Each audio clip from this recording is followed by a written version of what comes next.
obulwadde bungi obutandikira mu bwongo. That's why mental health is very important. When you tell someone to suppress their emotions, zivaamu obulwadde. Omuntu bw'aba akuziddwa nga bamugamba toyina omusajja talina kaaba. Nange nakigamba nga mutabani wange. Nesi kichamu. Toyinza kugamba muntu ali normal feeling emotions nti omusajja talina kaaba. Abannayuganda balina obuzibu nti omuntu we wafunira mental health problems ate we bamwejjirako. Kapale was purely mental. Kapale, first of all, was using alcohol. And Kapale was not in the right environment. Omukazi gwe yafuna was not the right person for him to be with. And he also made some mistakes, Kapale. He used to come online. I remember him. He did things that incriminated him. No, he came online and started talking bad about that woman. Nga yogera mu Luganda, nga tamanyi Uganda bebweru babi. Balina okubanga abaali baagala opportunity abo nabo bayogera n'omukazi oyo ne bamuvundira omusajja oyo yayogeranga ebintu ebikwatagana ku mukazi oyo bubi nengamba naye ate omukazi agenda okufuna Mpapula. Tukwaniriza ku Kasirye Breeders Emitiana wogenda okusanga ennunda y'ente eri ku mulembe n'omutindo omulungi. Ente zaffe enteeketeeke era nga za lulyo omuzungu zayita pedigree mu bika ebyenjawulo omuli Flick View, Hoiste, Frisian, iShare wamu ne Jersey breed ezigenda okuwa amata okutuuka ku liita 36 ne liita 46. Jangu ku faamu yaffe oyiga okulunda ente z'amata osobola okwenogera ku nsimbi. Bw'ogula ente zaffe z'amata ng'era oyize n'okuzirunda ky'oteekamu ky'ofuna. Tukubire ku noti 756 86 39 38. Osobola n'okutugoberera ku YouTube oba TikTok n'osobola okumanya ku byonna ebikwata ku kulunda ente z'amata. Views expressed in the following conversation do not represent the views of this channel. CRUZ exclusive, that's why you are. Gwe mkutuko sinzi dokubanga ate otulabe ALLANCRUZ gemanya nyongolo kwanirizaako yonna sinzi dokubanga ate otulabira omulabi waffe omulungi. Webale nnyo bayire ddala. Back again in another episode. Tusobola okubanga ate tutambuza obulamu. Naye nga wobanga woli ng'ebintu bikutambulira bulungi ise emikono mu maaso weebaza Mukama kubanga oba oli awo waliwo omuntu nga tali mu mbeera gy'olimu gugo bitambulira obulungi. Naawe oba oli eyo ng'ebintu binatambula bulungi. Yongera okusaba. Bw'oba oli mu mukwano, you're in love, ng'ebintu bitambula bulungi, naawe yongera okumwenya, yongera okusaba. Mukama abateeremu obwangu. Kubanga anytime, any day, just munyumirwe mu kaseera buseera. Teri kitagwa. Teri kitagwa. Munyumirwe mu kaseera kamwako ke mulimu omukwano gubatta, buli kimu kikole, go out, travel, byonna mubikole, spoil yourselves. Kubanga when the other day comes, hey, mujja kujjirayo n'ebyambi. Muntu ajja kwogerako ekigambo gambi, but that's life, yeah. Tuli pali bwe nafa Kasirye Breeders Emitiana. Tukukotadde bannaffe aba Mirembe Beddings ate Lavish Baby bonna tutambula nabo okulanga tutambula bulungi 22 bets yo home football tutambula nabo bulungi nnyo okulanga ensonga zonna zitambula bulungi nnyo ddala ne Beaver Organic wali Mengo ku Beaver House omusawo Dr. Richard Senjobe ebintu byonna naye abikutereeza abikola bulungi nnyo okulanga embeera etambula ddala bulungi nnyo maridadi sana. As we're speaking today, I'm having my long-time friend back on set, looking nice like never before. Hi, Alan. Robin. Yes. Renasembo kulaba. Wali Robina. It's too awful. Kati oli Robin Kisti. Owa login. Actually, ochifunye bobi. Wasoko kwogera nange nali Robin Kisti. Kati ndi Robin Namboze. Kati Robin ndaba ye Kisti wangu, Kisti wa foli. Robin Kisti is not me. Hey. Robin Kisti was a facade, is a stage person, is a personality, a vibe. Ngandi ku TV oba ndi ku stage ne actually omuntu omutuufu ye Robin Namboze. Ate kati ku myaka jempeza ku Friday 40 years old. Robin Anamboze. Tejuwera nawo oyagala kwesudiya. Nebaza mukama actually. Nebaza mukama nti I look this way to be 40 years old. And that's why I actually always wonder why people tell me you should eat more food and put on weight. Nenze mbanda bavekaza wekaza. Nange waliwo abangama mu CRUZ lyemmere simanyoge je nabagamba mundeke. No, omanyi ekibeera. Kasali kano nedembe lyenkafuniddemu. There's something called projection. So projection, what it means that omuntu ebintu byayogera about projecting ekimuli ku mutima. Okitegedde. Nti omuntu wabalanga munene nga ye tali comfortable mu mubiri gwe n'alaba gwe omutono ng'oli comfortable mu mubiri gwe. Tasobola kujja n'akugamba mama ka size ko nga kalungi ajja kubanga ye munene ajja kugamba lyemmere ogejje kitegeera so they can feel comfortable about being fat. Okay. That's how psychology works, and I'm glad that we're going to talk about mental health, because this is once you understand how the brain operates and how people see things and how people think, you start understanding how to deal with people. So that's why when people come online and abuse me, Katono, I am happy because guess what? I've worked hard for this body.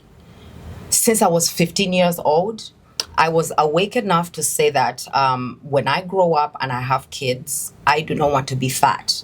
I don't want to have a big stomach. So I started working on a six-pack. When I was 17, 18, 19, I had a six-pack. Because from 15, I was like, sagala lubuto lubeireko. And that's what people don't understand. Your mother, how many? 3. And that's what people don't understand. Olubuto olukusanga ngoredo inako fat. Visceral fat ku lubuto banze sina visceral fat naye olubuto bwe luwisemu you have visceral fat caused over time kati olubuto lukusanga already ina visceral fat ate nalwo ne lwongerako fat yayo ate kati abantu balina impression nti olina kulya ng'omulalu ng'oli lubuto, which is not true. Kizibu okuluzaayo kati nze olw'okuba embuto zonna zansanga already nina six pack nina muscle ate muscle zina muscle memory. Wali ogenda mu gym? Yeah, I used to go to the gym. Up to now, I work out, I do yoga, I do Pilates, I work out in my house. And people don't understand it. Working out doesn't mean to lose weight. No. Working out is for health reasons, for your cardiovascular health. Omutima gwo. Omusaayi gwo. Omutima gwe produce omusaayi. Kati omusaayi gwe guba tegutambula bulungi mu mubiri. Ogena lwala ebirwadde bingi nnyo bemutamanyi, blood clots and a lot of things that happen. So actually fitness is health. It is not about losing weight. It's about aligning your body with your mind and your soul. So when you wake up in the morning, do some stretches, tambula. It also helps with actually mental health.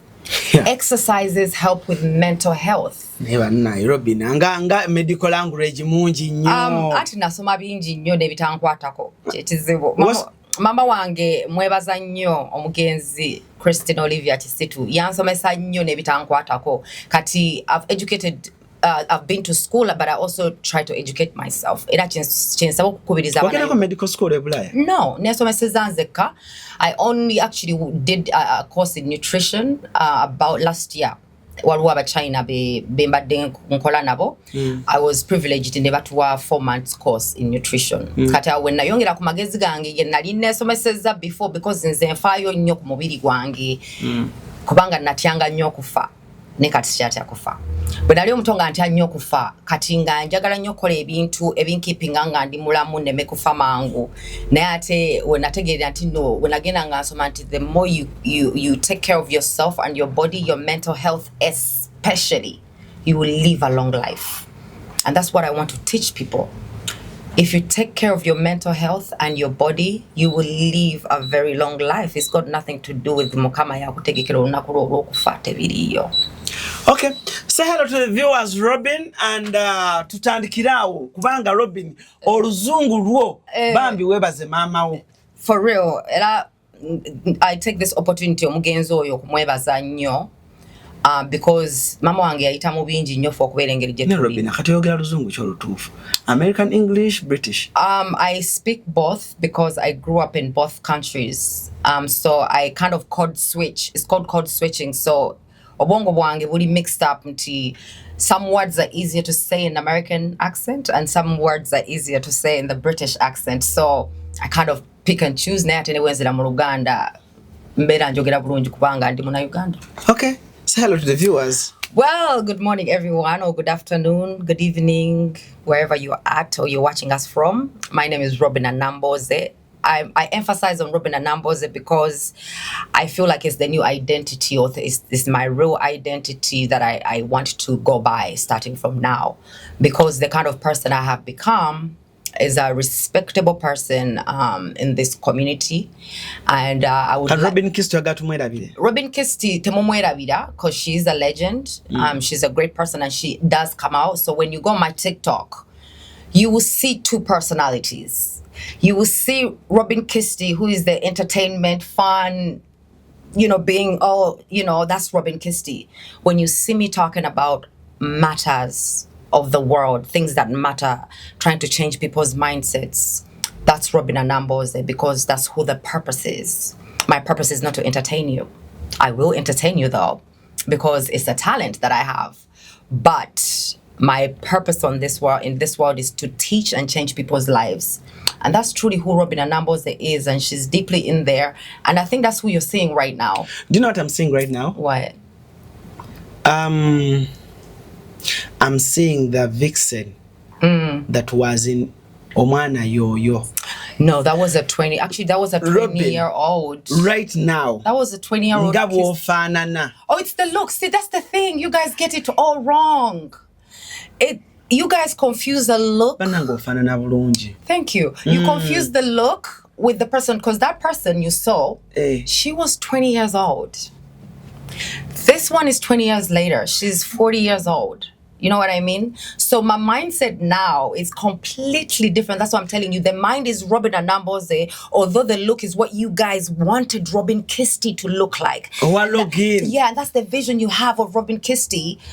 But actually, that is the person you know on TV, and I don't blame you for that. Nenga Robin Anamboze kati sawa zino Robin Kisti agamba ayagala nnyo Robin Anamboze okusinga ne Kisti. Yes, Robin Anamboze ye mutufu yo yali munda gwembadde mutala abere waka nga ali mu kisenge kye nga tataddeko wigi nga kwegamba nga sambadde nango yembera mu bupale bwanga, just ndi free, like sina bintawanya sifayo kuba outside world. But Robin Kisti cares so much about what people think about her, what she looks like, what her nails. That's Robin Kisti. She's so busy, showy. Robin Anamboze is very humble. How come banang? Robin. Nobody no mukisa okukola ku Capital. Omukisa okukola ku KFM. Tegubera mukisa. Ekintu wekiba tekikutuuseko tekibeera kikyo. You sound good on radio. Yeah, ne temuli mu value mu kukola ku radio ne TV ze Uganda. Era saagala wadde n'omwampite okubakolera. Kubanga kati Robin Anamboze business woman ayina business. Ngenda kugamba kati mukwano gwa yo agement ani Flavia yali ku NTV ogenda kuddayo no, kati Flavia waba akolera $5,000,000 ku NTV. $5,000,000 tasobola akolera mekolo oloza akolera Flavia top. Ati kati kankugambe ni bwaba akolera 10 akolera gakani. Nze nkola nzekka $1,000,000 nsobola ozikolera mu weeks 2. Because I work for myself. So all the time that I have, I put it in my this is the analogy, and I want people to understand this. When you're working for someone else, you are working for money. When you're working for yourself, money is working for you. And that's the life I'm in right now. Money is working for me. Even you, money is working for you, because this is your business. No, you're not working. Every time you put in or you take a business, Niyo omuntu akolera omuntu omulala aba ateka time ye okugaggaza omuntu omulala niyo baba kwa 10 million yetafuna 10 million na nyini company naye kati bazifuna zonna shegede. So that's kind of the mindset that I want people to take on. Actually, my point was nganjagala oba musobola you Flavia demo akuyite ogenda okole ku NTV. Flavia tampitanga ko atinga sagala kolera TV No, I want you to understand sagala kolera muntu yenna nina emyaka 4. Time ya kukola businesses zange nange enfuke mugagga ngabagagga betukolera kati ndi mugagga gwe bakolera, because I have like 5 employees now. Hey. Yeah, I employ 5 people and I help families. So when I work for NTV or anybody else, the whole day is around them. I'm giving my time to them. Right now I wake up in the morning and I buli chenjagala okukola nkikolanga bwe njagala kubanga teri angamba agenda okuli kino ku time eno. Naye ate nga nina abankolera. So my money is work. When you invest money works for you. You don't work for money. So that's a mindset that Ugandans need to take on, or people in general, that working for someone, of course, that's where we all start from. But as you age and you grow, you don't want to be an employee at 50. And me, I think ntunula wala mubulamu bwange bonna badde ntrango okutunula wala okitegedde. So nekozesa nina businesses zange okitegeera ate kati zireeta sente kubanga na investinga mu sente zange ze nali nkolera nga nkolera abalala nenzikwata. Kati okola ki? I have a guest house. It's called Hills Lodge and Backpackers and Sports Bar. Where pan? In Namaswa, Dike. Then I also have a herbal company. It's a herbal line called RAS Oils and Herbal. They're all registered businesses? Yes, sir. And actually, we treat people right now, herbal medicine, tutunda moringa, tutunda kakomera, dagalia ulcers, sukari, tutunda avocado powder, tukola oils. Skin yange ojira bweri. I've been using that oil for 2 years that me and my friends, we came up with the recipe or the ingredients, and it's been working for us. It's coconut oil infused with CBD. So we're changing. What is CBD?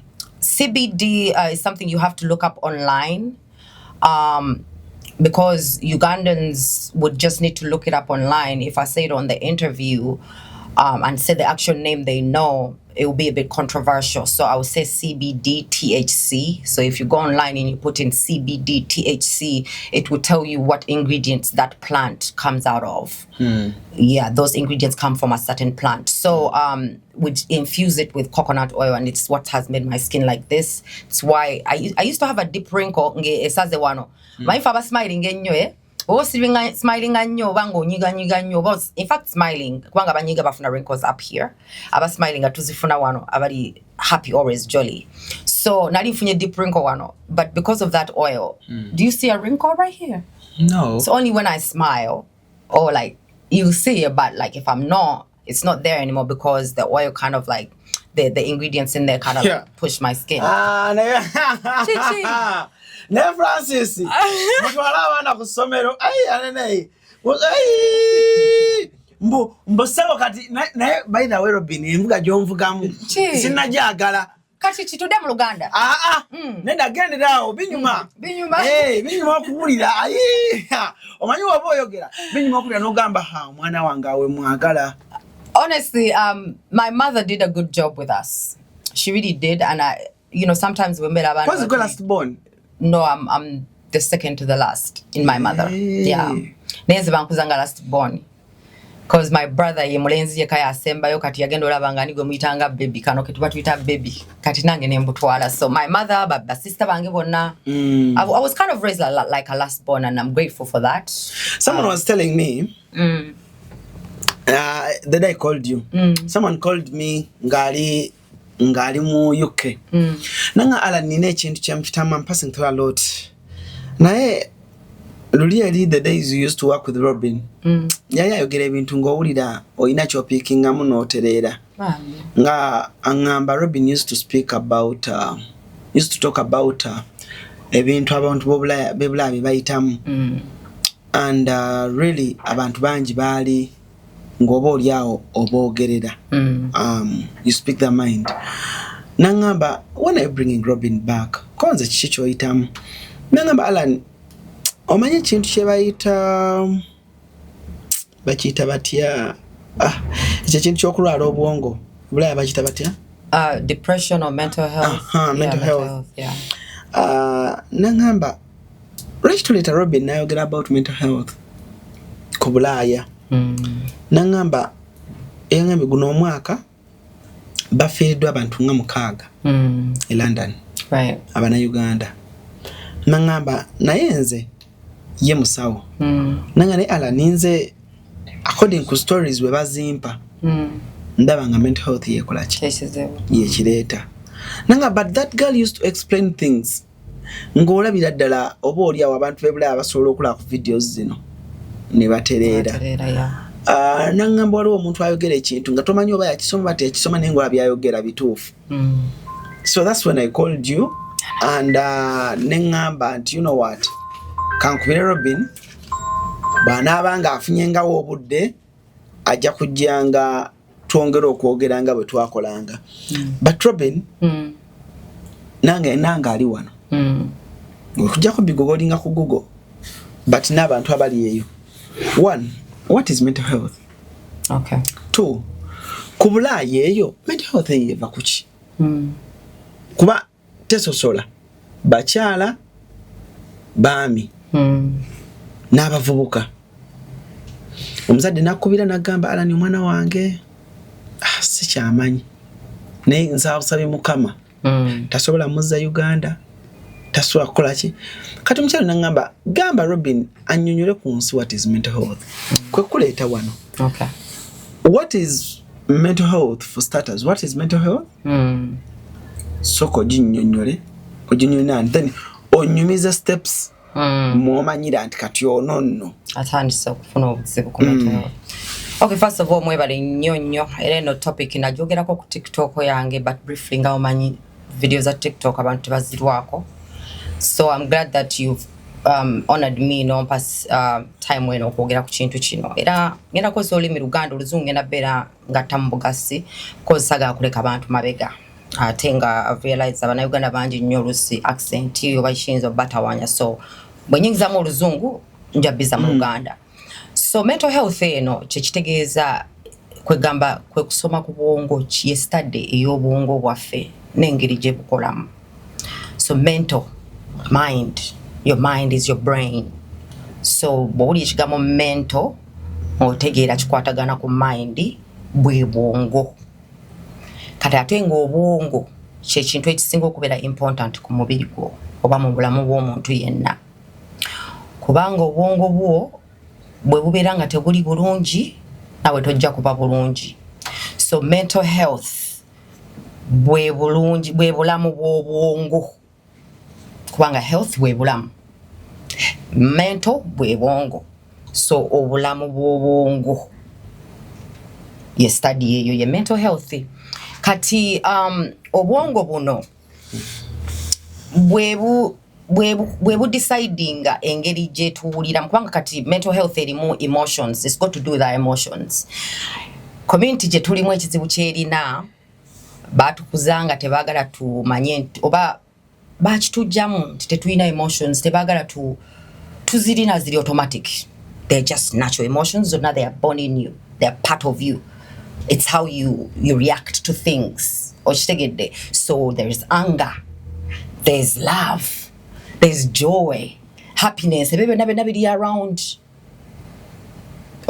around mental health and emotions. Kwe kuwulira feelings, the emotions. You're feeling angry, you're feeling happy, you're feeling sad, you're feeling intimidated, you're feeling fearful, you're feeling scared. That's emotions. Kutia, kusanyuka, kunyiga, kukaba, kweralikirira. Ezo ze emotions. Kati emotions ezo manche chizi triggeringa bongo. Kati awenkulagira nti chiri so important. Kubanga a life gye tubeeramu, obulamu bwe tubeeramu buli full of triggers. Abantu triggers affe. Whether trigger yaffe. Buli kimu ekikuli around kiri trigger depending on what personality you have. Kitegedde. So kati omuntu bwagenda ebweru kati ngenda tandika okubesinga ku bweru kati tutegedde nti no mental health kikwatagana ku bwongo, obwongo bwe butriggeringa bwe controlling emotions. So obwongo bwe butaba bulungi tosobola controlling emotions. Omuntu bwaba anyiganyiga nnyo kitegeeza obwongo bwe tebusobola controlling busungu bwe. Omuntu bwaba musanyufu nnyo yasobola n'okukola ebyekisiro olw'okuba ye musanyufu kubanga n'obusanyufu bwo nabwo busobola okusuula ewabi. So nabo olina okuyiga engeri gy'okucontrollingamu. So your brain is what controls emotions zino. Too much of them can be bad. So it always has to be balanced. oshegedde and the bad negative emotions zino obusungu okweraliikirira obuchayi jealousy ebyo byonna bibi ku mental health yaffe kubanga engeri gyo feelingamu ye determining engeri gyo dealinga n'abantu abakuli around oshegedde ala ni bwembera nga nze mukazi wo nga nze naturally ndi sad person nga personality yange yakubeera sad kwekubagiza nawe nkufuula bwentyo my energy jenina it rubs up on you because energy is spiritual. People don't see it, but it is actually the most important. So you sigena genda yo yet kansigale ku mental health. So kati embeera yange wali obaddeko wali omuntu abeeranga bikasera yeyombya bikasera anyiga bikasera n'abamalako emirembe nawe n'obulyange emirembe gikuweddeko naye n'obeera olina omuntu mu nnyumba nga yewa vibe just yabeera eva abeera happy kati nga bw'obeera around ye naye nga nawe owulira obeera musanyufu kyovala nti n'obeera n'omuntu gw'oyagala ng'omuyinako omukwano lavawo kwegamba owulira bulungi ng'akulira around kubanga relation gy'oyina n'omutima gwo energy zizi love is the highest frequency and gratitude okubeera okwebaza n'okwagala the frequency zisinga amaanyi oba nkigambe nti frequency nkyogere mutya ati nga bona ogamba nti gemaanyi agasinga okuleeta ebintu ebirungi mu bulamu nga magnet omuntu bw'abalina omukwano mungi era ajja kusika abantu abalina omukwano mungi omuntu bw'abalina nga mubi nga alina obusungu bungi era agenda kusika abantu tuli magnet ku energy yaffe okitegedde so kiri important n'abantu betwekeeping around ne bwaba maama wo ne bwaba taata wo ne bwaba baaba wo ne bwabani buli omu asobola okwonoona mental health ye olw'engeri ye gy'ali ng'omuntu so kati bwe tuddeyo ku kino nti emotions zaffe y'engeri gye turelatingamu ku bantu baba tuli around y'ensonga lwaki kikulu nnyo okubeera nga tukifaako era bwe navidde okugamba nti kitandikira mu buto omuzadde bw'obanga tofa ku mwana wo nakutunuulira nti omwana mugambe agende ku ssomero n'akaaba amaziga nsagala ku ssomero n'otamubuuza naye lwaki okaaba n'okuba ku ssomero toyagala gendayo omugamba oli kisiru ati kino ekyana tekyagala kusoma gonna busiru ng'abeewaabwe tegwagala kusoma but you haven't asked why they're crying. Someone doesn't just come out of the blue n'amala gakaaba. That means school has a trigger emuleetedde okukaaba either metron yamutulugunya waliwo omwana amutulugunya bambonyaabonyezaayo tayagalayo bintu bingi nnyo ati okuzuukuka ekiro nze omanyi kyanfusanga ku buliri ekire ku ssomero ekire buloba nafuka paka P6 naye nga nti enzikiza nga nkugambe nsobola okusimuka nenguwulira naye nga nina batunyumiza bistory nti mu ddomo mulimu obukalabanda simayanga bisemaviiri blood. Those things used to traumatize me. So every time I think about the dark, even up to now, when nkuze enzikiza kastajja omutima gwange gufiiringa bubi because webakitala kweri nebaka kweri naye nakimanyira nti sobola ogijjako naye nsobola okwebakanga kweri nga siina buzibu bwonna naye waliwo batasobola kati nakyemanyiza nkuze nti of course osula n'abantu ng'olina ogijjako naye nti kyenkugambye nti trigger wengambako triggers nti trigger yange ey'okutya enzikiza eviira ddala ku bukalabanda bwe baatunyumiza mu 1990 biki ebuloba kati paka kati enzikiza bwejja kitriggeringa akakalabanda ke natyanga edda nemanya osooka kudda mu mindset yentuufu n'ogamba ndi muntu mukulu ate bukikalabanda si butuufu naawe osooka kudda mu but immediately once the trigger comes you react right away kati nze nafuka ku buli because nga ne bwe nguwulira wakiri ngufuka ku buliri nga sigenze kakalabanda kunkwatako oshegeera kati nasooka tuuka mu P7 ng'obwongo butandise okutegeera nti obukalabanda si butuufu bulabika kubanga okikola omuntu bombuza akalabanda kafaanana katya mukaba n'obugulu no we create they create our imaginations in our head kati nawe no bagamba kalabanda kafaanana nga skeleton kati nze nga mmanyi ndowooza skeleton etaliko nnyama etambula yokka kakalabanda mu bugumba era nga bagamba kakalabanda kakalabanda that's how apparently it works and it's bones it's bones moving and that So they gave us a visual imagination of it. Buli omu na creating ye kati ne batugamba ne kisema viri. Nga batugamba gwo mutwe kutambulira wansi kuliko nviri zoke nyingi. Omusambwa. Oshagedde. Kati imagine that, like a head just moving around. Walo mwana mu secondary yatugamba mbuye yagenze okuwuga ku Anderita entebe. Mbunasanga mermaid. Kitegeera kati omuntu akulimba ekitunga ekyo bobeera mutwe muto. Soka na bitunyumiza mu ddo mu ssebo mbunasanga mermaid ng'etudde tuogera. Olaba kati ebisinga byabyo kati bwe tuddayo ku triggers how mental health wejjiramu. Omuntu bw'aba akuziddwa nga bamugamba toyina omusajja talina kaaba. Nange nakigamba nga mutabani wange nesi kichamu toyinza kugamba muntu ali normal feeling emotions nti omusajja talina kaaba. No, omusajja alina controllinga okaaba kwe. Naye asobola okaaba because ali normal alina okaaba amaziga mwegali naye muntu nga ggwe. Naye just society etulaga nti omusajja alina kuba kyuma. Omusajja si kyuma. Ate abasajja mu abasinga n'okubeera soft. Ne boogenda n'olopa police nti omusajja mukazi akuba.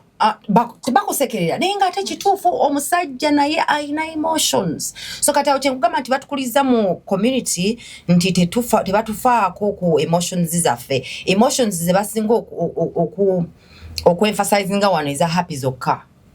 Oshegedde. Naye it's not, life will never make you completely happy. There will never be always happy things in life. So you have to know that when the bad things, the traumatic things, the scary things webituukawo odiringa nabyo otya obwongo bwo buba tebuli designed to deal with it, ojafuna obuzibu n'okutuuka okufa. Kati njagala ndaga abantu nti obulwadde obusinga obulwadde bungi obutandikira mu bwongo. That's why mental health is very important.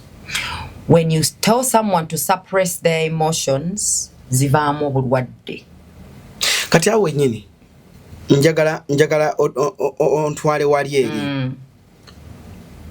Yes, mental health weri wani e Kampala. Sibwe ekibi ekisinga abantu tebalina mental health problems. Naye nkiwulidde nnyo nze sinze kiwulira ku Bulaaya mental health. Kati mental health ku Bulaaya eva ku bintu nga ki? Kuba njagala nnyambe Abannayuganda abali e Bulaaya bambi abamu bayita mu bingi. Mental health e Bulaaya ate abasinga lwaki kibakosa again kuba ntandikidde wano kubanga bava wano nga tebagimanyi. Kati bwe baatuuka eri it is a normal thing, it is a must, it's the number one thing they teach you in school nga wakayingira okusoma. Bako teachinga okurecognizinga feelings zongoli mu nursery. Really? Yes, they teach them. I am happy. I am sad. I am excited. I am joyful. Mu nursery. Bebasoko bayigiriza. Yes. Batabani bange, abana bange batandikira kusoma bweru. Nze nabeeranga mu homework waabwe. Mu English mu bishi babayigiriza critical thinking first, which we don't do here. Syllabus zaffe za njawulo. Critical thinking, recognizing your feelings, because once you recognize your feelings is the only way you can control them. How can you control someone kyotamanyi? Tosobola controllinga kintu kyotamanyi. Oshegedde. Kati nze nategeera nti nno over time nina obusungu bungi nali simanyi nga n'okulwana. Goroza lwaki nagenda mu komera recently. Paka ku myaka gye nnina nali sinna recognizing nti nno obusungu kye kizibu kyange. Nga nkimanyi nti mbulina naye ng'okubukontrolinga sinnayiga. Naye kati oyinza n'okunninnyako n'otambula n'ogenda n'enseka. Sikyanyiiga. Bantu bankoze ebintu bingi nnyo mu mwaka oguwedde n'emyaka ebiri ng'emabega egiwedde n'esikyanyiiga era nabo beewuunya. Robin atacha reacting ngeri gye reacting nga nze nali mpanga olukanga nze bwonkola ekikyamu nyinza okubwa tukanga bomu. Nekusomera mu Bulaaya. Kusomera Bulaaya nakikolako omulundi gumu ne mama wange oyan training eyo nangamba abaana bano bafumita ebiso. Bajja kufumita ekiso ffe. Tolwana n'abaana. Era nze saalwana n'abaana nalwanako n'omuwala omu yali amanyiira. Naye yali muwala namukubira mu phone box ne twekuba bulungi nnyo nga talina kiso ne twesika enviiri ne kiggwera awo saddamu. Wamukubira ki?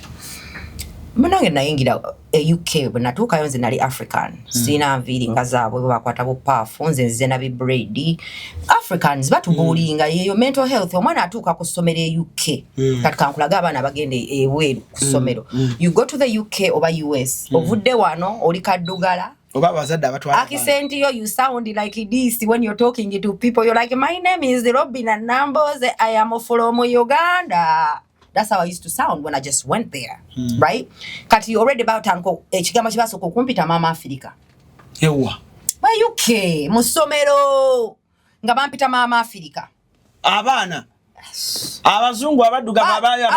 Kati when nasoka abalenzi nga bampita the African girl with the big butt because I onalinga nina kabina akanene nga nakava mu Africa. Asina funa bizibu. Be stress again mental health. Because me I grew up a skinny girl with a big butt, right? So kati nakayingire ngabagamba that African girl with a big butt. Ngali erinya libampita. You know that African girl with a big butt? No, that's how they describe me. They don't care about my name. When they quote my name, instead of calling me Robina, they call me Ribina. Kati ebyo byonna byonna tuse bakwita Ribina. African girl with a big butt. Mama Africa. Kwegamba first they kill your self-esteem. Mama nyaboze navao wano nine miaka 13 yali anjerega. Shegede. Nali sibimanyi. Ne nali kali era nga like I'm strong, you know. Nali gumite. Shegera kwanga nakula nina self confidence. Kufira dala mu bazadde bange. Era buli chenjogera mba nkuzayo ku mental health. Nti olwokuba nakuzibwa. Nga bampana. Nakula neyagala. Nakula nchimanyi nti ndi wakabi.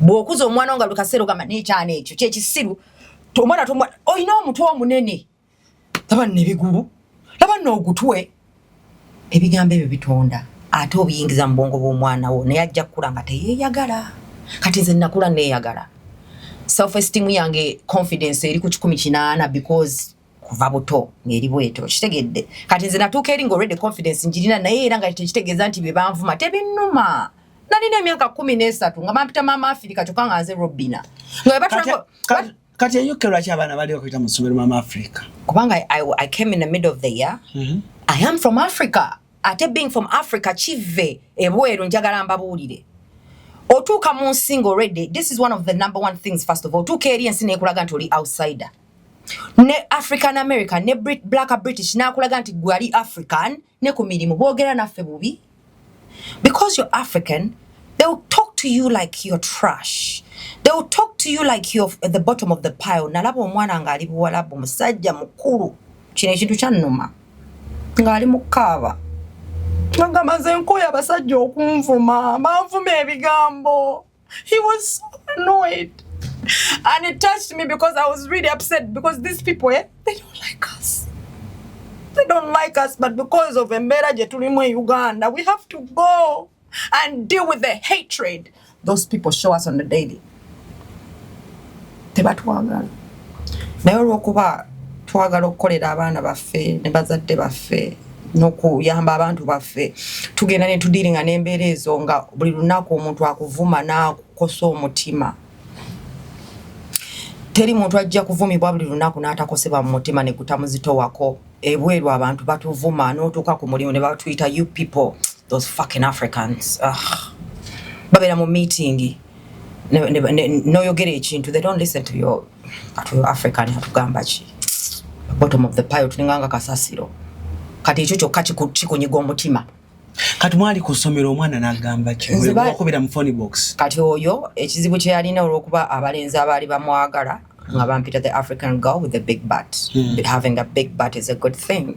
So they saw that I'm African, but I have a big butt. At least that's something good about me. So the boys, wachidaba. Kali sexy no. But the kafiri kalina be brave. Oshegedde. Kati nga buli wensimba line. Waliwo nali nsimba line we yasoko chiwulira nga nakajja nsimba line ku mmere. Omanyi zino back parts zetuweka ku mugongo. Kati nali njitaddeko naye ng'ebisa akabina kange. Omwana yajja buzi n'agikola bw'atyo. N'agisitula simumanyi. Ndi mupya mu ssomero muwala alina obuwala bonnene kalaba. Big butt. like netunya mkwano gwange Lydia ali mnaga nkama atoyo mukozeeshi atenze mama wange yangaba bana bendo bafumita ebiso katinga batandikira okufumita ebiso Nentia ninga katuno kati okuva olwo omwana oyo nga bali bwasanga ne bakwano beye olwokuba fe tubeera ne bi braids twambala kati nze mama wange bwe bamugamba ati nabawala bambala empalo ba skirt olwokuba winter yangulira mpale kati bwe yangulira empale yangulira za balenzi kati ataba wala aberi bonga bambala zine zabawala ziraga kabina kati nze ngempale zibangulira za balenzi zirimu n'obulayini kati ekyo kyokka nga nakyo kimbulingisa I'm not cool enough to look cute like the girls.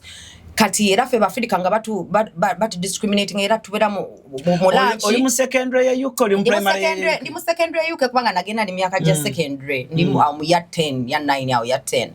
Kati nga fa Africa era ne bola ba mu lunch Abafrika mutula mweka abayindi ne batula bokka abanyaga ne batula bokka African Americans or black British abazungu ba rich kids ne batula bokka ba famous kids ne batula ngabo biraba mu movies olimba kati fa Africa munnange kati buli obwalanga butuyitako ngabuga nga kai kubaka makali kakubakanaka ngabitse kama abantu becho chimala chifirike cyo techina ngabita bamukusekerera kati mwe muri mu byamwe muri mukunyumya mu Luganda obane bawuli olulimi lwe mwogera what are they talking they sound like natanko okwogerera olulimi lwaffe you sound weird like kati goli mu lulimi lwo Luganda ne munno ebyo byonna kati ekyo kyokka kigetinga ku mental health you know gama tobimanyidde wamo badoyogera Luganda kati atoze wano olwopo ne mukwano gwo mulwogerako ne bakulaga n'okulaga nti okwogera Luganda kibi kyovala banti n'abaana beebora basinga tebagala kwogera Luganda era tebagala lumanya era beefuna batalumanyi n'abalumanyi kubanga okwogera eri Luganda mu masomero ne mu community y'aba British oba America ngata aba America banjawulo nze bwe nali mu America nga balaba it's cool that I can code switch I speak English really well and then I can speak African. Because for them they call it African, they won't call it Uganda because they don't know what language it is. So they were like, "You speak African? Oh my God, that's so cool!" They think it's really cool that I could code switch. But in Britain, my friend, when you speak another language, they will look at you like, "What are they saying?" You know, like chiba chibi. So katabana, they don't even want to associate with their Africanism or languages simply because they make us feel like we are not cool being who we are. Ne baba kuzanga self-esteem ya mweri wansi. Era chovala nze nebaza mama wange ne baganda bange. Kubanga nze self-esteem yange kangambe bagizimba nga ndi mwana muto. Kubanga nze always mbadde entertainer, whatever, prefect, which is so chanyambako. Naye waliwo abaana bambi nga tali talented, si famous student bichi kati ensi nemunyigira awo. Oshegeera nga tamanyi chainza kukola kuvaamu kubeera nga naye alina confidence oshegedde ate ng'omuntu ateeyogerako mu nsi eva bajja kulinnyako kati ate bweru bwe tugendayo kye kizibu kye tufuna because batuyigiriza tolina kulaba boss wo mu kamwa tolina kulaba muntu mukulu mu kamwa tolina kuddamu muntu who is in position to give you money tolina more disrespecting and that's why here in Uganda we have a habit of kissing butt. We kiss ass a lot. I'm sorry to use that word, but that's the best way I could really say it. Ugandans kiss ass a lot. Simply because that's how we were raised. We have to you know kwe mu Luganda omugagga wange mu Luganda oyinza okugamba twesiba nnyo ku bantu twagala nnyo okwesiba ku muntu alina ssente omuwaana ne tukwana ne tukubeerako ne bw'oba tomwagala katwakiyiga kati ate bw'ogenda ebweru n'okiraga omuzungu ajja kulinnyako akulage nti yotayogera they will use that against you because you don't speak up. So my mother told me kale ndi muntu mukulu naye boss wange abadde ambulinga okumala ebbanga lino lyonna nga mpa shifts embi nga bwe musaba day off tazimpa mama wange yennyini nga nkubira ng'ayogera nange nangamba naye Robina nange nasituse gumu ne mugamba no nenkandula ku ddoboozi ne mugamba you're not going to treat me like that is racist. Mama wange nangamba nakandudde eddoboozi omukazi yatidde yanaasanyuka nangamba omanyi nange nempulira nga ne mugamba yes ma'am Thank you. But because yakuzibwa mukazi mukuru naye yakuzibwa kimanyi todda mu boss otodda muntu mukuru naye ku myaka gye bali bamubulinga at the workplace. Abana Uganda batubulinga mu workplace ebweru nga tetuwogera olwokuba tweguya nnyo omulimu ogwo. Nga tomanyi nti olina ne rights mu mulimu ogwo. Eri ebweru kasi omuzungu omugamba you're being racist. Ati nnyo. Kubanga nomala okitwala mu management. It is incriminating. It is bad. No mulimu gubasobola basuwinga. If there's someone racist or there's someone in management that's racist, basobola omugoba ku mulimu. No kumuwa fine because so komalireyo kali omwana wamugundira ki mu phone box. Aha kati era nadde nkugamba kati oyo mwalo oyo kuvedda nga omwalo oyo yambulinga okuva time era kati ye yandetako okutriggeringa n'obusungu bwange kubanga nasoka ne mwesonyiwa. Yali muzungu? Yali mu Jamaica. Era siri mwerabira. Bali bamwita Shalini. Siri mwerabira. No. Sheliani, si Shalini. Sheliani Robinsoni. Siri mwerabira. Kati nga ina ne bukwano bwobo. Kati omulundi Eva nga bampitako bansekerera biki kwegamba netango sewuli abulunyi nga nibude bwembala bansagana bandabe kati nga ngambo bandi coach bandi mubi oba kikwegamba kati lumu try to fuluma bino bemfuluma mu somero gate biki kati lumu mba nfuluma ne muyitako nga bayimidawo ne buwalawe ne muyitako nasikolo braid range lumu bwati ninkola bwenti. Now you've put hands on me. Now you've triggered me. Kitegeera. So obusungu bwange nabukuumanga nembukuuma kubange mama wange yangamba tolwana n'abazungu tolwana n'abaana beno bakuba ekiso. Naye the minute she put her hand on me and pulled my braid and in front of people and they started laughing at me, I felt embarrassed. Nemugambo ojja kulaba nambozo wekkuba wewakiso namasuba omwana wa nsereko sevume bishibi byonna nenjogera n'Oluganda netambula ne mu magango omuganda ndyoka mukwata loko ne muyingiza phone box netwekubiro musomero hey omaye UK use no phone box walinga ezo zalingayo ne muyingizeeyo netwekubiro mo ne musike enviri once ka braids nange we musikabwe bempi bwako bempi paka wawana begamba kakwano kene kaka they calling the police. Netufuluma hao nga bagamba kiwedde nenga nawo they just say go kubanga kwa bakwagala olimba nawo bagala byononyese ebulaya go balaba African yevuddemu alikuba mu Jamaica kasana wali yabayita polisi ate polisi bwejja teri anyega nti bano bebadde balwana. No snitching. That's the culture. You don't snitch. Snitches get stitches. Nabana bakimanyi. Snitches get stitches. Chovala kati eyo culture. Omwana omulenzi kati wano omwana omulenzi wafulira obuzibu. Ayingira mu high school mwana mulenzi myaka 15, 16, 17 you're a teenager. Oyingide mu somero osanze abalenzi batanzo kubulinga. Ng'omusajja mwina ego yamwe biki. You don't want to be seen like a, toli gumite. Oshegera nti olika silly boy, olika wiki. So kati nawe either ogenda kujoininga ganga ofuna bakuprotectinga oba ogenda kweyigiriza okulwana nawe osobola okubeera kubanga abalenzi bo mwana bo bakuba bya serious bakusanga nga just ne bakusindika n'ogweri nga just bakunoonya bunoonyo oli African bakunoonya you're African boy, you're good in school otula mu kibiina n'osirika bwoti bo bavuma teacher when otula n'osoma ebibyo kati they don't like kids like that, especially the bad kids.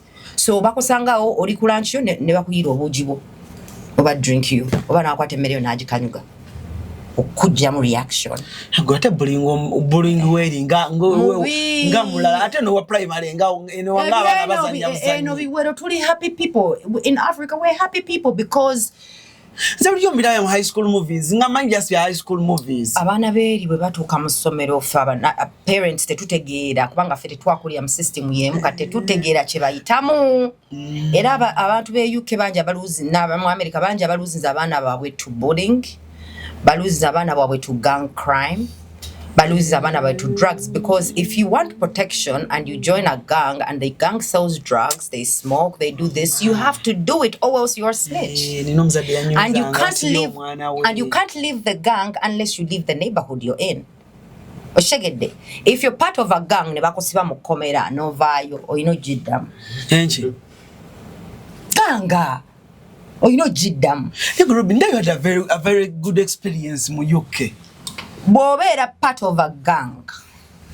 UK oba wherever. Ne bakusiba mu komera novaayo n'ogamba mboneredde saagala kudda mu gang. It's hard to get out. Because once you get out, now you're on the other side, so you're a snitch. So you're a target. Kati abaana bazibuwalirwa. Agenze mu ganga, afunye obuzibu bamusibye, avuddeyo mama wamubulidde bamubulidde tayagala biddamu ne akyabeere batasi. Abeera batasi gye yakoleranga crimes ne banne nabo babeera batasi. Kati okujjako ng'omugize batasi n'omutwala Leeds outside of London. Tajja kufuna mirembe ku batasi kubanga bw'aba ayagala okivaamu alina tambulira mu motoka banne batambulabire kubanga bamusangira he's a target bajja mutta. Bali bakufumita kisonofa. Nage lana ninga omuzadde omuna Uganda yakubira mukwano gwange namugamba mwana wange bamukubye ekiso.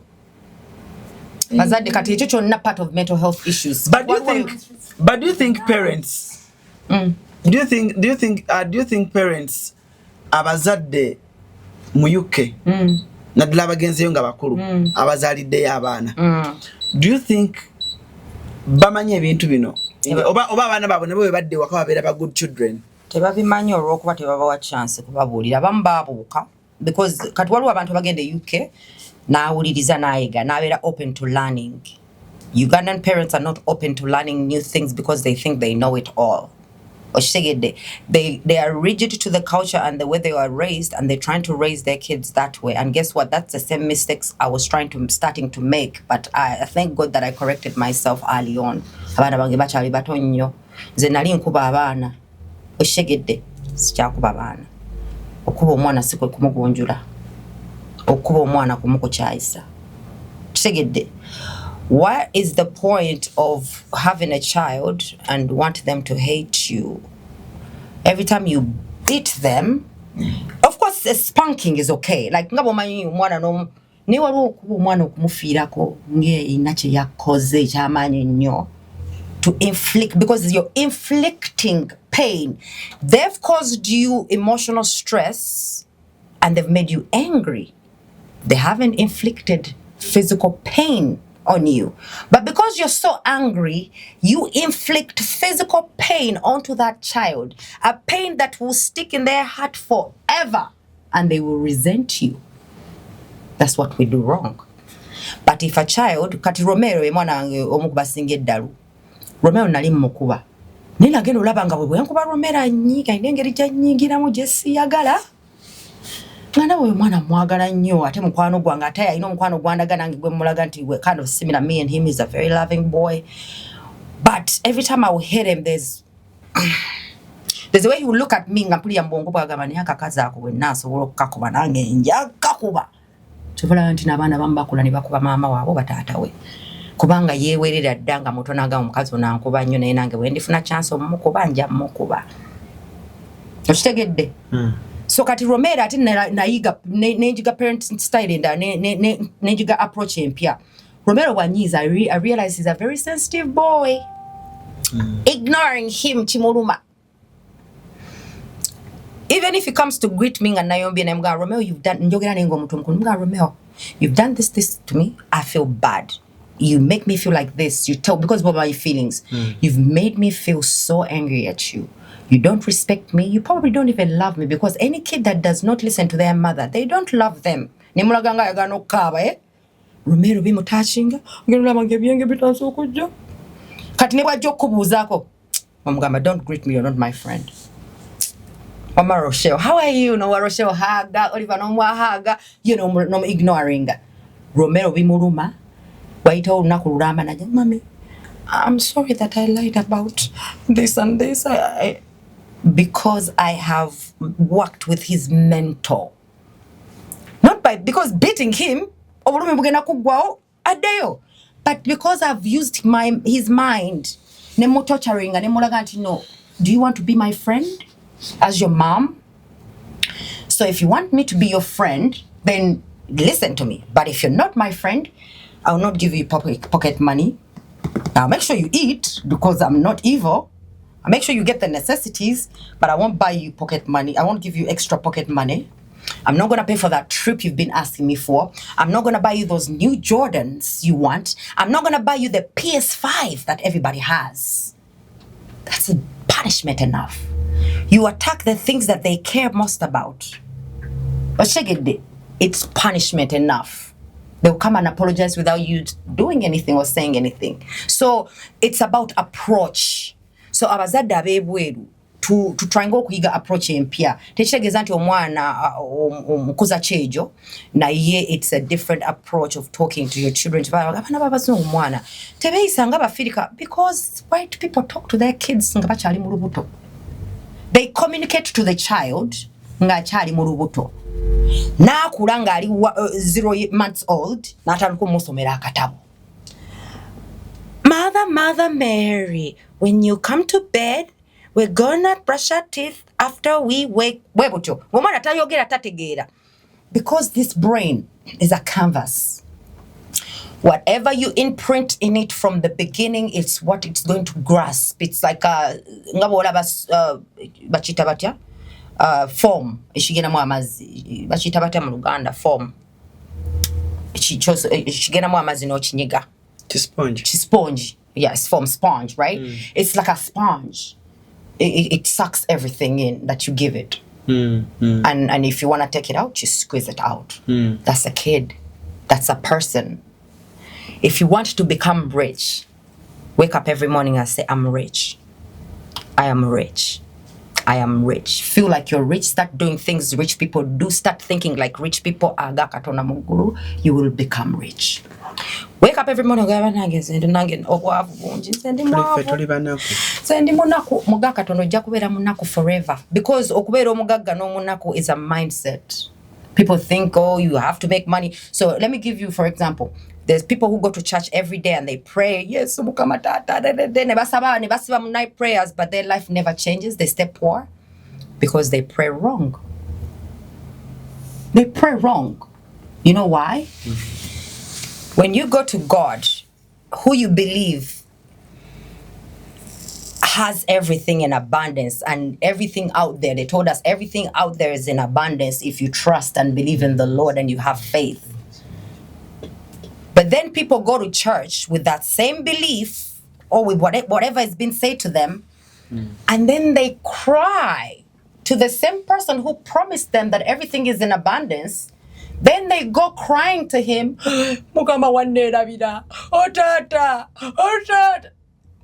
it's like you're mocking him. It's like you're telling him that whatever he said was a lie, that everything is in abundance.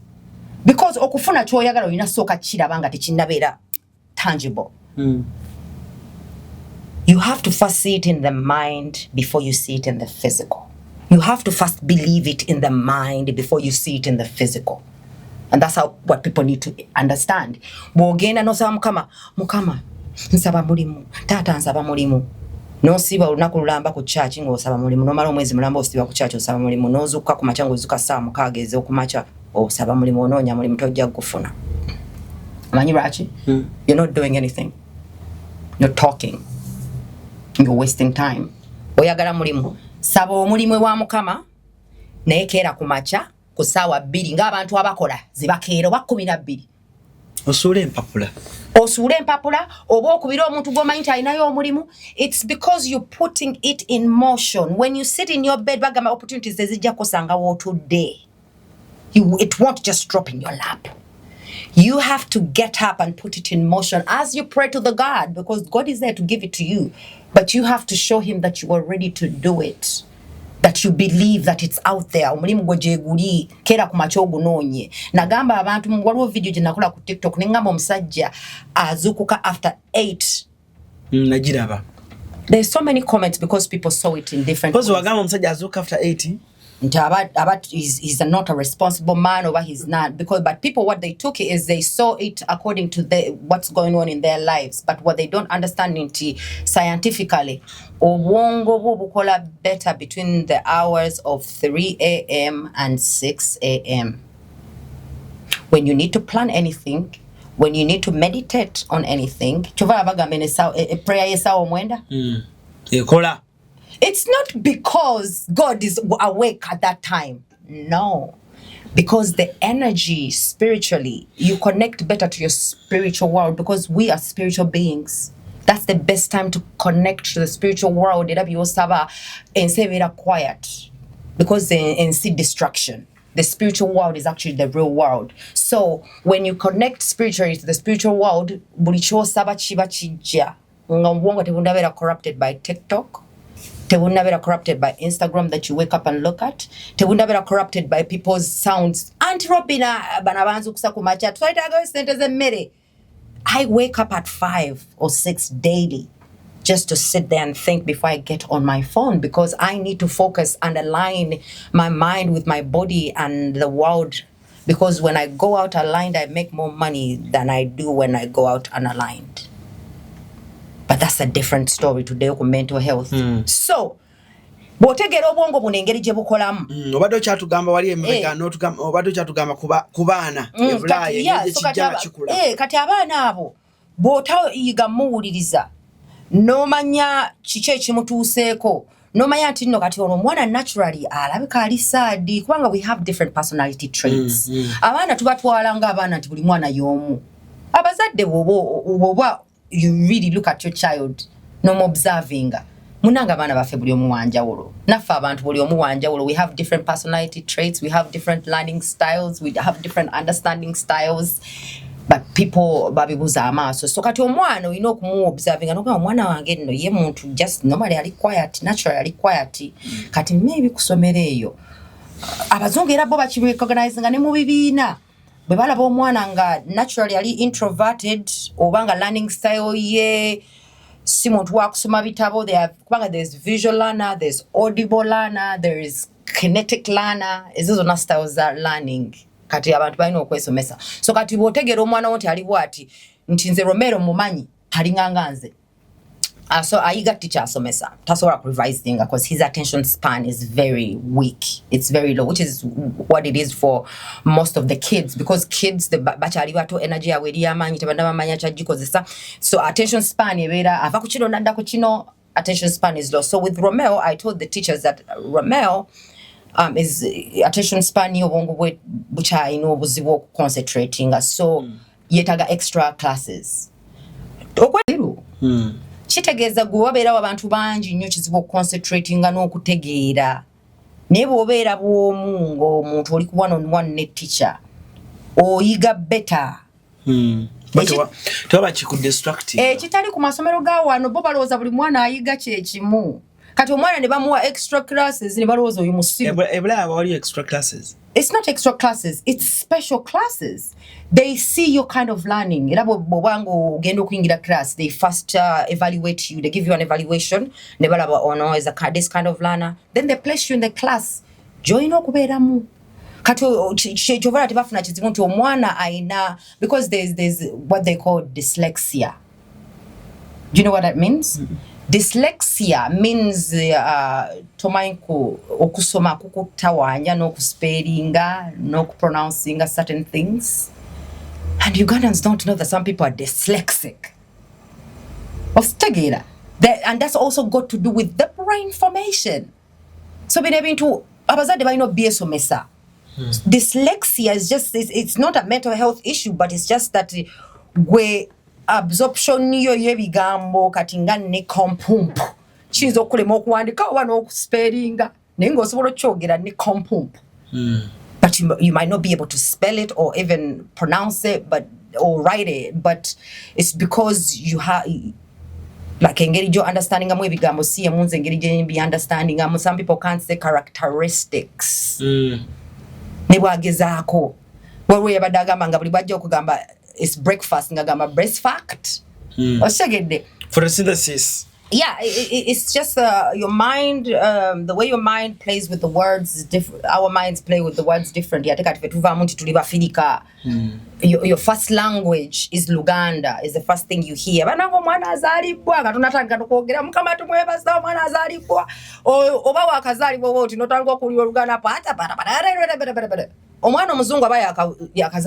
my God, congratulations, such a beautiful baby. The kid is gonna start speaking like that from the minute they start speaking. Whereas Oliver took long to speak simply because mother was speaking English while breastfeeding. The maid is speaking Luganda. Mwanange alwawo kwogera ne magambo bayina ekizibu. Ne magamba nedda bambi. Mwanange talina kizibu kyonna. Ono omulekera maid. Ne magamba mwanange nze maama we njogera naye mu Luzungu ne baganda bibogera Luzungu. Kubanga baby, and there's no way you're gonna talk to your brand new baby mu Luganda. Like my first thought of speaking, like I think more in English than I think in Luganda.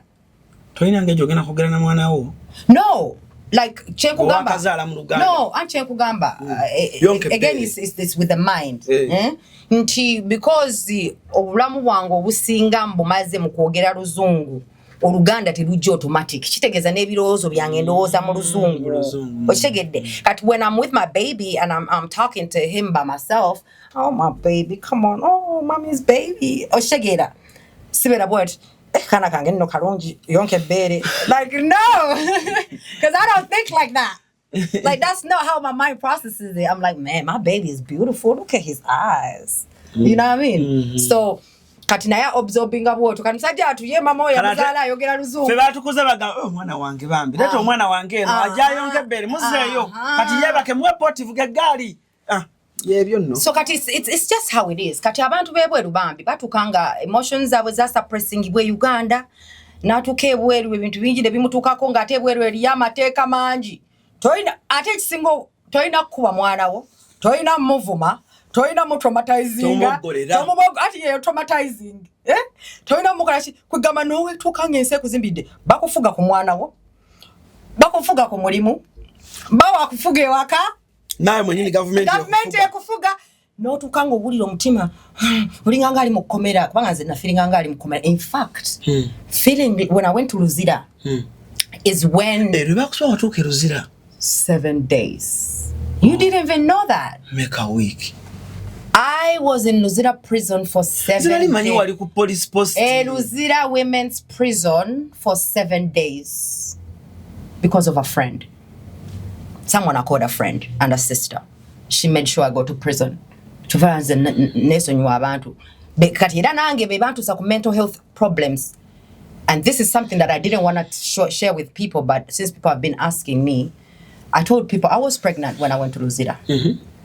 But shortly after I came out, I had a miscarriage. Sorry. Because once your body is under a lot of stress, chronic stress, affecting omubiri gwo. There's something called psychoneuroimmunology.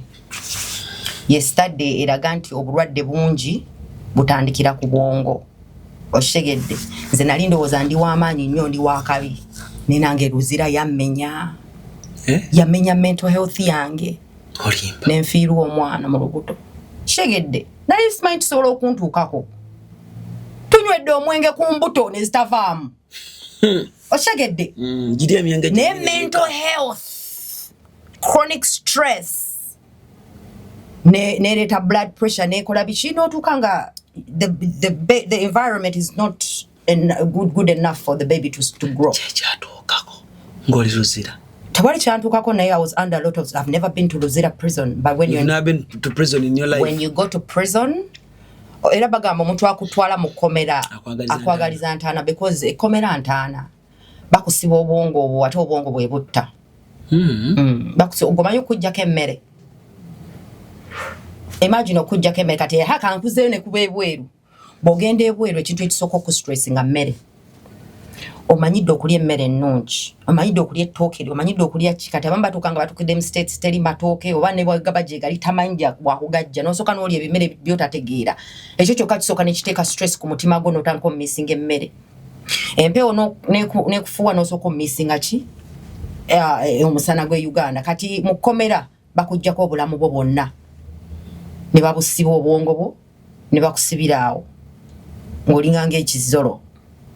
Toyina mirimu gy'okola fa abakazi naddala otuula butuuza awo ne bagamba okufuka of course ofukanga weeyagala naye woolidde weebakidde buli kimu bagamba genda okole kino kati tuula awo. That tortures your mind. Now imagine all this stuff. Because in Komera, they don't lock your body up. They lock your mind.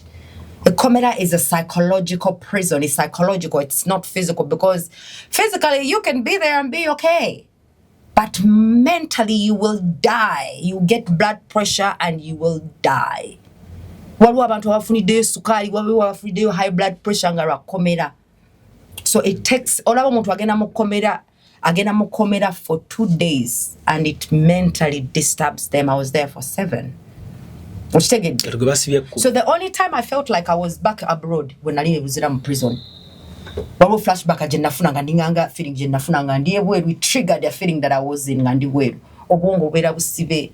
Kubanga eri government yesalawo buli kimu. Kati abantu batukeeringa bintu bingi nnyo ebireetera ku their depression, or ebireetera to their addiction, or missing of family members. Because nange nafunako depression nga ndiwa Illinois School University. I had to cut my credits. Nali nkola 20 credits, baiba nano okwatingako 5, nkole 15, because they told me I was not mentally okay to do 20 credits. So I had to go see a therapist instead in those 5 credits. Because mental health is important. Kubanga omuntu wavira ogenda natta omuntu. Kati mamulowooza omusajja yagenda n'asalaba abaana n'abasalako emitwe eggaba. Mamulowooza ali yekka. It is a mental health issue. Ne wamulaba oyo omusajja gwe batadda, oyo omusajja bw'abanga yeye tali yekka. He has a mental health problem. You can't be on a murder case and then you laugh and then you clap. He's like, he doesn't even know what's going on. Planned killer. Not planned killer. He's mentally disturbed. Kati ate Uganda ekizibu kye balina balaba omuntu nga alina mental health problems. I think about the community is so absurd here in Uganda.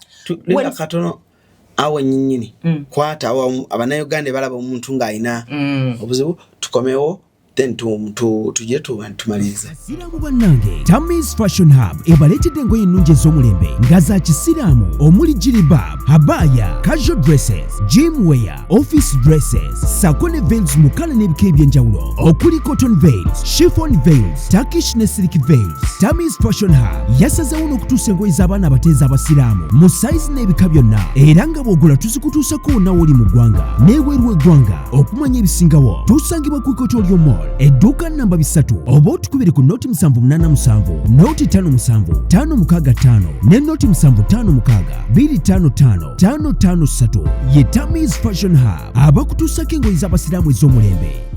So tukomyo obadde ogamba Abannayuganda balina obuzibu. Abannayuganda balina obuzibu nti omuntu we waafunira mental health problems ate we bamwejjirako ne Bulaya. No, that's what I'm telling you. When you recognize that someone is going through a mental health issue or wangata acting angerija acting giramu, that's why they seek for therapy before they become balalu. Because when you suppress an emotion and it goes to your mind, brain, ogenda kugwa Edalu. What anxiety? You know, so let me show you. Like chronic stress will cause things like anxiety. Anxiety will give you chest pains and shortness of breath. This is how it directly connects to your body. Waliwo omuntu yaleka bwe bakanga kuba nnyo n'obulyanga balengenda kufa. Because when someone scares you, when you get stress, you don't just get stressed. The body releases a hormone called cortisol. It's a stress hormone. That stress hormone in your body will bring an actual physical problem like pain, headache. That's why I'm telling you mental health is important. Oshegede. Goroza abantu abalina high blood pressure bajijjawa. Mental health. You constantly live in fear. We constantly live in a fight or flight. You know what that means? Fight or flight kitegeza ndivingira mu kutya sawa yona mu bya besimu yange Uganda. We live in sawa yona mu bya ingire nyumba yange. Sawa yona yamba sendabirwa mu sawa yona muntu asikeze sawa yo.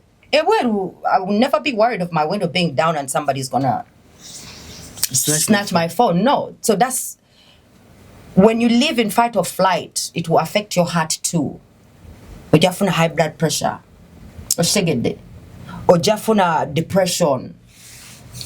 Oshegede. Kuberanga bikasera we kubagiza. Ojafuna depression. We bikasera we victim. You have a victim mentality. Nemnange zete banjagala. Era mnange omubiya ne mombe. Nemnange be wafe. Mso we kubagiza. Pain obojiteka ku mutima go. Anango musajja yanchawa.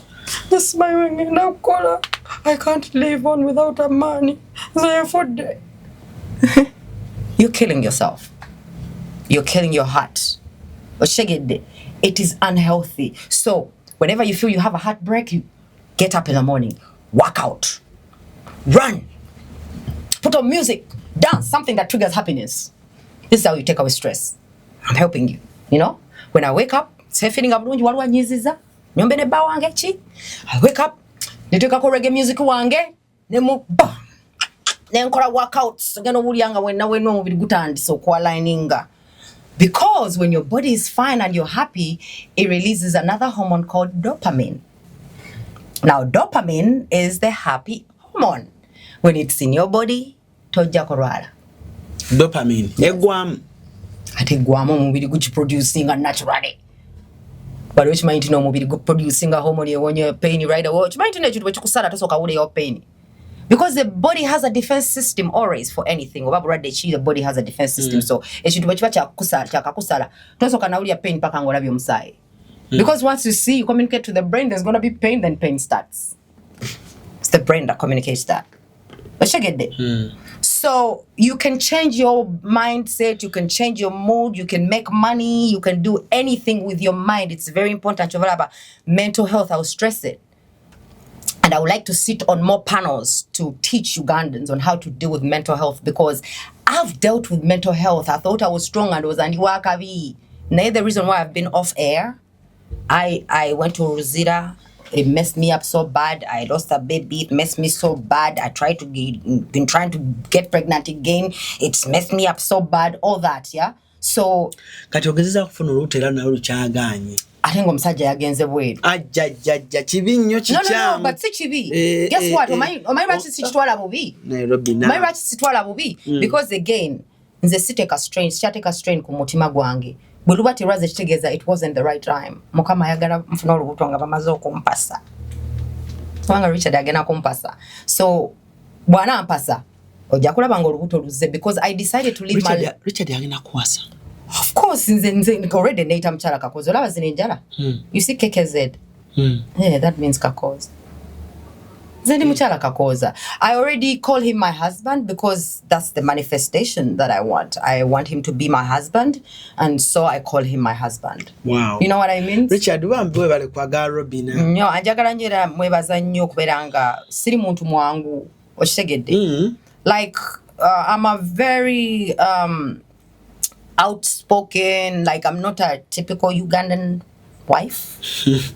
And it kind of becomes difficult for a typical Ugandan man.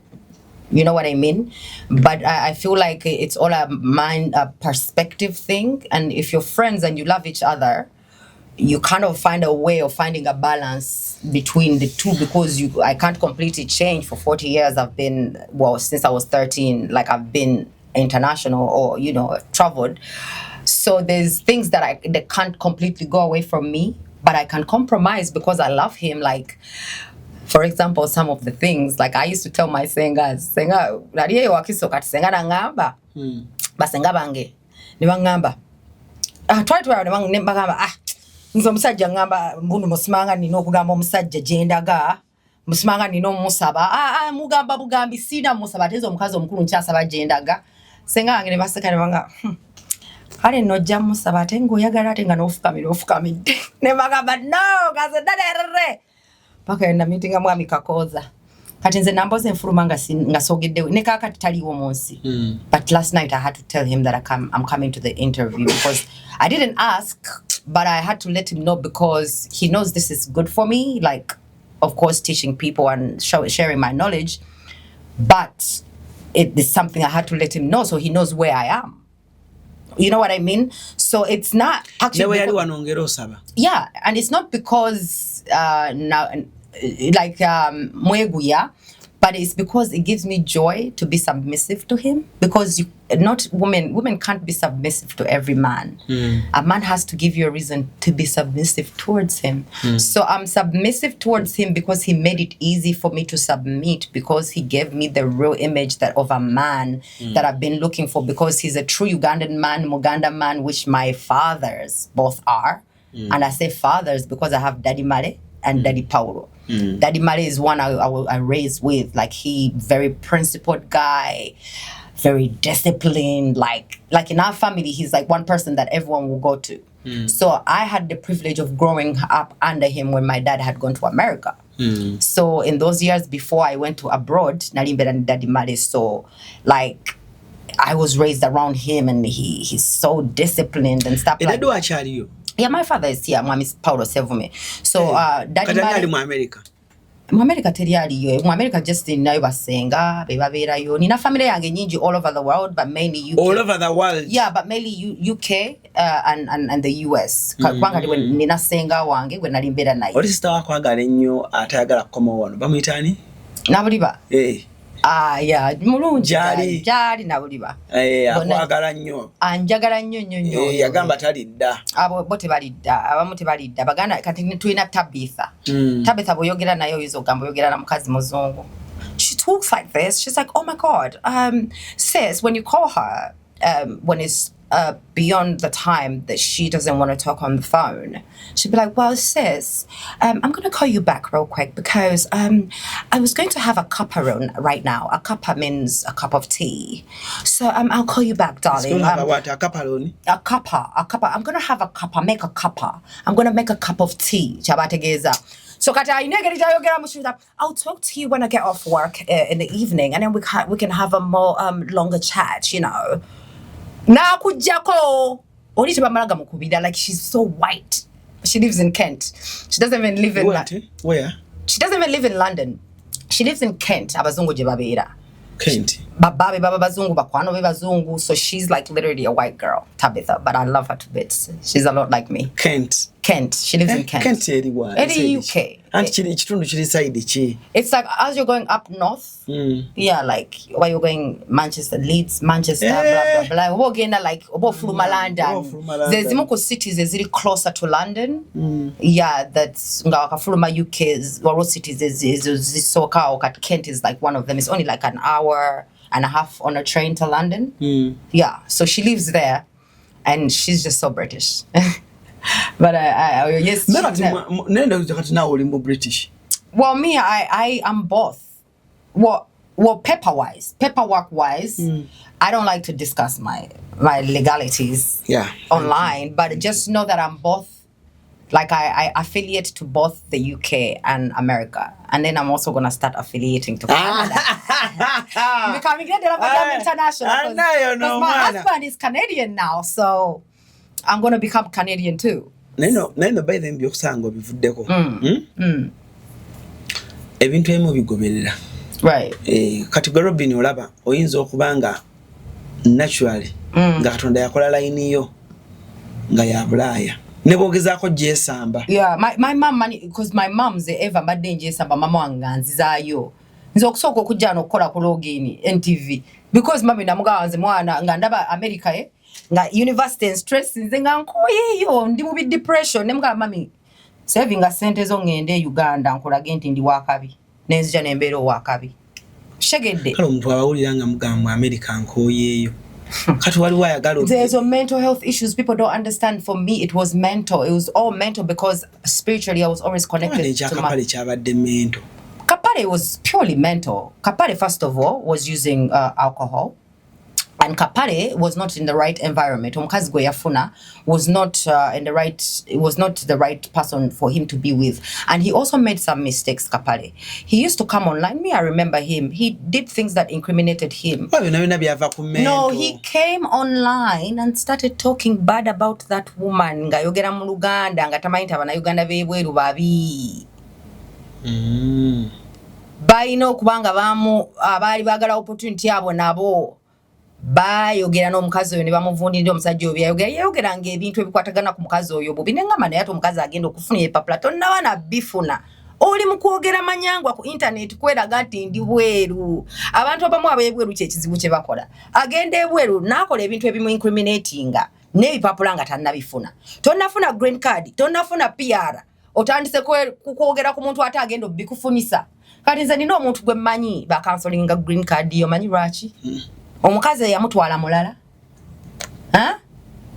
kati ate bagenda okulaba bwagenda okukola interview ye eyaki bagenda okukola interview ye ya green card bagenda okukebera mu record ye ng'ayina omukazi gwe yakuba ng'ayina record ku poliisi ne bamugamba ng'oyina record ku poliisi nga wakuba girlfriend wo naye atamanya tigakwatagana n'omukazi eyakuleeta ebweru okuwa ebipapula.